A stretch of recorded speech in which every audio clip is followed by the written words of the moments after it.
I'm Katy Kiefer. I'm Digital Director with Food and Water Watch. We are celebrating our 20th anniversary this year. We work to protect everyone's right to safe food, clean water, and a livable climate. And so we, for the past 20 years, have been working with communities to win real meaningful protections for our health and our environment. One of the things that we knew was coming up this year after Trump was elected was trying to roll back protections for lead in our water, called the Lead Out of Water Rule. It was a Biden-era protection put in place in October of last year. In 2021, half of kids in the U.S. had detectable levels of lead in their blood.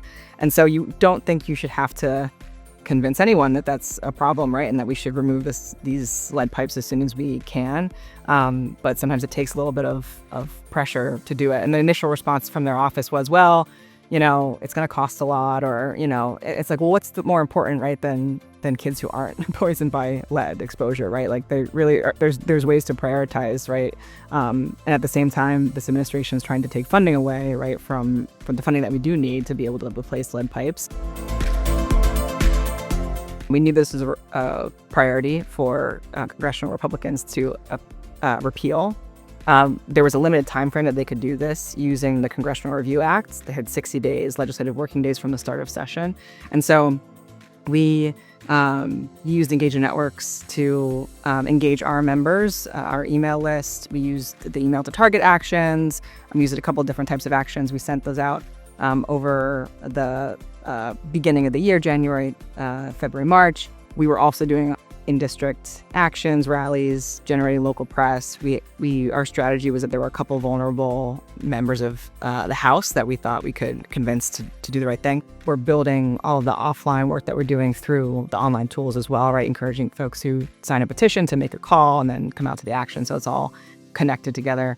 And then I actually was able to meet with Ryan McKenzie in person. He was in his office and had a good conversation about this, and we kind of agreed this wouldn't look good for him if he had to be on the record voting against getting lead out of our water, and wound up having hitting the time frame where there was a deadline, that they couldn't repeal the rule, and so we won that effort, which is really exciting. And Engagement Networks played a big role in being able to have the tools that we needed to communicate on a mass scale about it.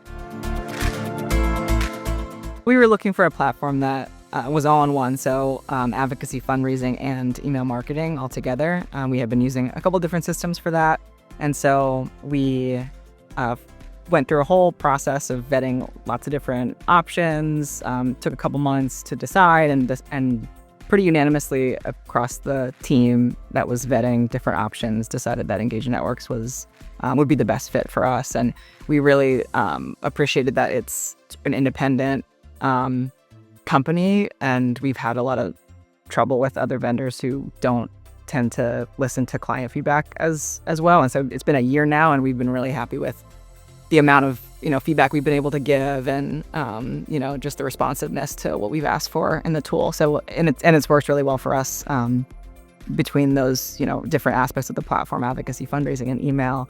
We've been really happy with that, and we use Salesforce for our main database, and so that was one of the big pieces of our setup and our launch was that integration. And so it took a little bit of work to get everything set up, but we were in a really good place now, and able to have all the data that we need in the right places. So it's been a good move for us. Some of the biggest things are just really easy, like next suggested gift feature. That's just kind of a couple clicks, right, to set up some features that can be really complicated in other systems to do. And then we love the new segments tool, and the email builder is really easy to use. We do a lot of conditional content, and it just makes it much easier to do that. We're very advocacy focused in our communications, and so we'll often send out actions, email to target actions multiple times, and we want to acknowledge that someone has taken an action, or that they're regular activists with us, or give them certain messaging, whether they're a donor or not, right? So we do that a lot, and it just makes it really easy to do in Engagement Networks, and it's just a couple. It doesn't take hours in the day to set up something that could be complicated in other systems. I feel like I know several of the Engaging Network staff now pretty well, who were just really helpful in our process. And so just the regular check-ins and then kind of the ongoing support, it really feels like it wasn't something where we're set up and now figure it out, right? It's like there was a lot of help along the way, and then ongoing, there's been a lot of communication and back and forth and sharing. I think that was something that was probably a problem with our last system, that kind of that relationship broke down a little bit, where there may be new features we don't know about or ways that we could be using the tool better. And it feels like we have more of a partner with Engaging Networks to be able to make sure we're getting the most out of the tool.